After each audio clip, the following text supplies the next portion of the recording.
What's up, guys? It's Craig, Squatcher1222 at gmail.com. We're searching for answers.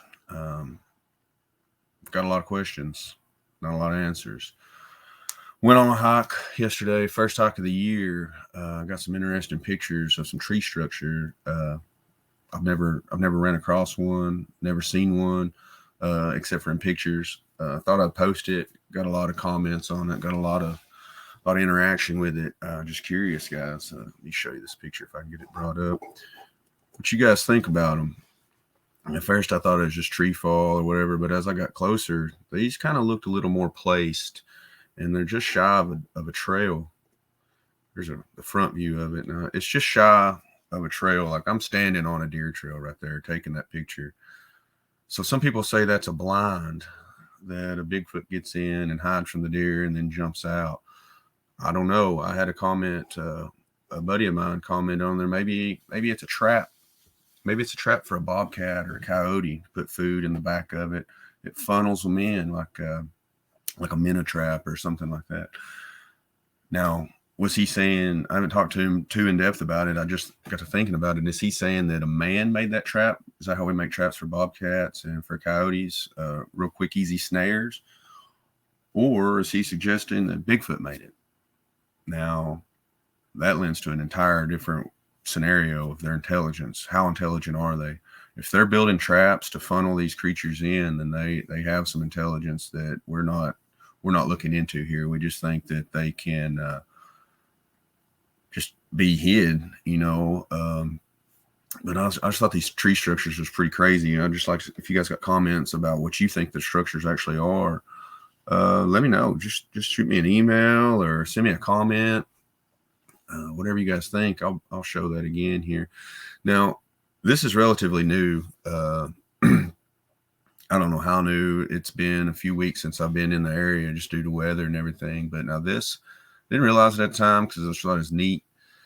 This is about, if you guys remember a while back, this is about 2.5 to 3.5 miles, depending on which way you go. If you follow trail or if you cut through. So, Sasquatch isn't going to follow a well-made trail. I don't believe. I think they got their own pass. But this was about 2.5, 3 miles from that tree arch that I told you I call the nursery.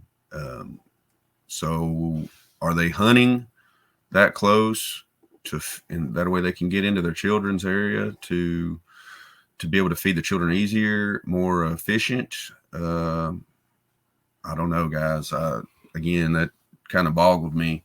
A lot happened yesterday on this trip, and we'll get into that a little bit. After I found this structure, I went around, checked out my area. There was no vehicles in the area. There was no one else there. It was cold, guys. It was like 29 degrees. There wasn't anyone really out. Didn't see anyone. Didn't hear anyone. Especially not in these areas. These are not very frequently visited areas of the area that I'm at. But there were no people around. The tree structure, like I say, it's real close to the nursery. Does that have anything to do with anything? Are you guys finding these kind of tree structures close to your tree arches, or are they spread out further?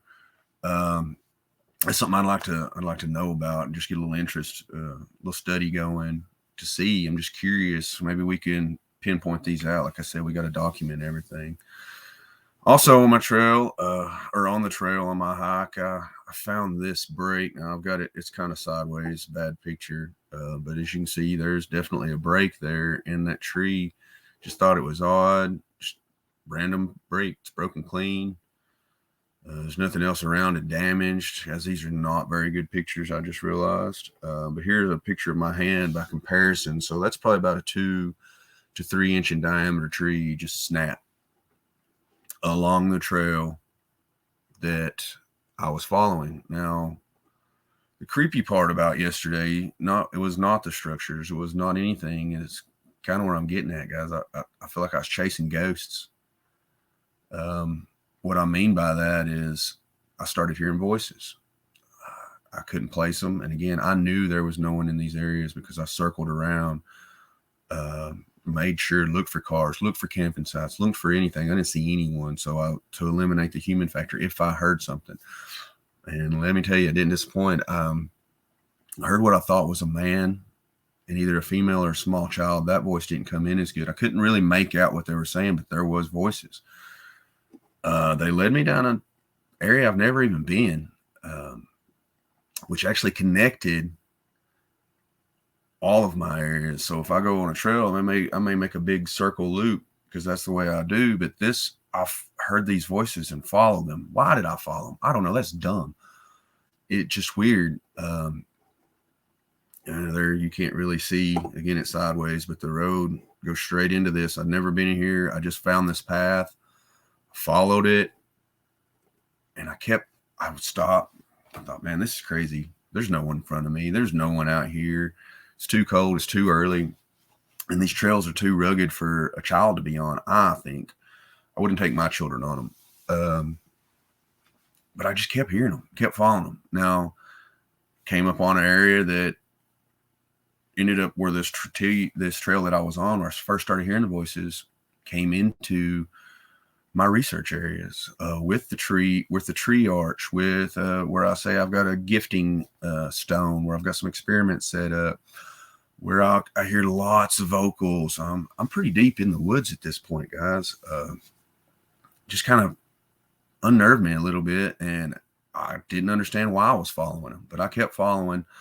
And then once I got into the area that I'd known before, now I moved pretty quick through some of these areas, depending on the time I have. I knew where I was at to the location of the nearest trailhead was roughly 5 miles.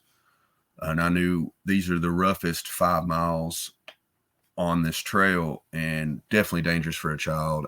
And I thought, man, it was slick.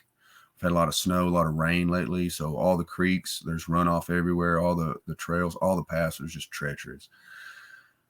I thought, man, they might need a little bit of help. I don't know. Maybe I was thinking too cocky, too confident of myself. But, I mean, this is a trail I know very well and I've never met another person on. And here I hear voices. I thought, I'll catch up to them. Maybe I can see. Maybe they don't need help. Maybe they do. Maybe just see. Like I said, I can move fairly decent through this area. I never caught them. Never seen them. When I came out of the trailhead, there was no one. There was no vehicles. Now, I'm not saying that I'm Superman or super fast in the woods, but I was pretty well done with my research at this point, because I only went to go in a mile at most, set a camera, set a trap, sit, listen, record, take some video for you guys. But I started hearing these voices. It took me 6.5 miles into the woods, and before I realized what I was doing. I followed these voices for a while. I don't know if it were people. I don't know where they went. They just were gone when I got out. But it's kind of eerie. I just wonder why I followed them. I've never done anything like that before. My thought process was, I got to catch these voices. And then I was trying to justify that by saying it's a small child that might need help. I don't know why that thought was in my head, but it did. Pretty weird. So I just wanted to touch on a few of that, guys. If you had any experiences like that, anything odd like that ever happened to you guys, and maybe you can help explain it to me, or we can just touch on it.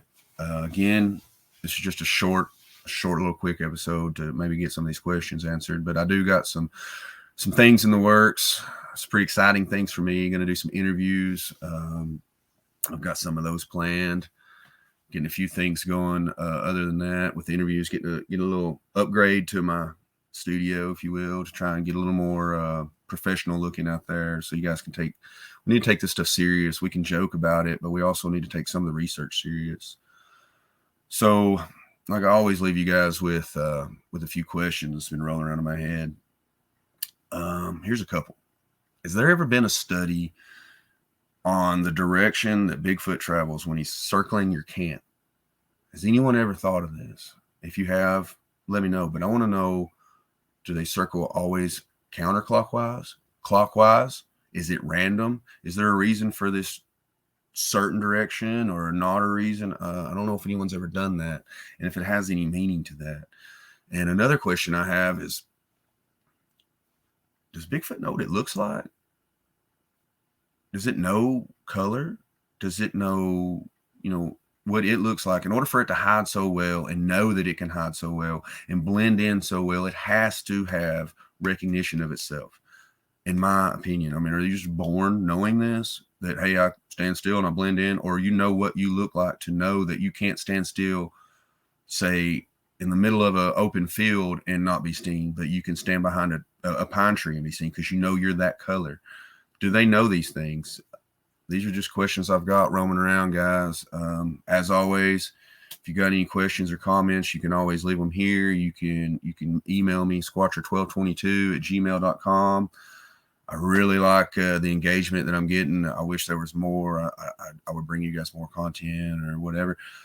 Just, I can get back to some of these areas pretty quick. So if you guys, like I said, if you've got experiments, if you've got questions, let me know. This area that I was in yesterday is pretty exciting. There was calls, there's vocalizations, the voices, just the area I'd never been into.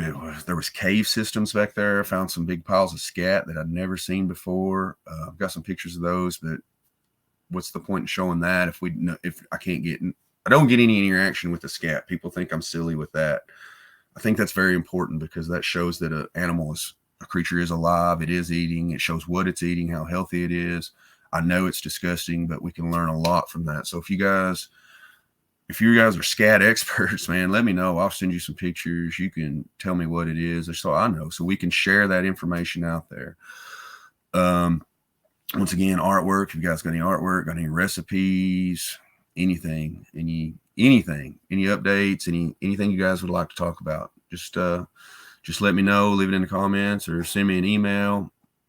Once again, guys, I appreciate all the feedback, all the help, all the support. And with that, let's keep squatching.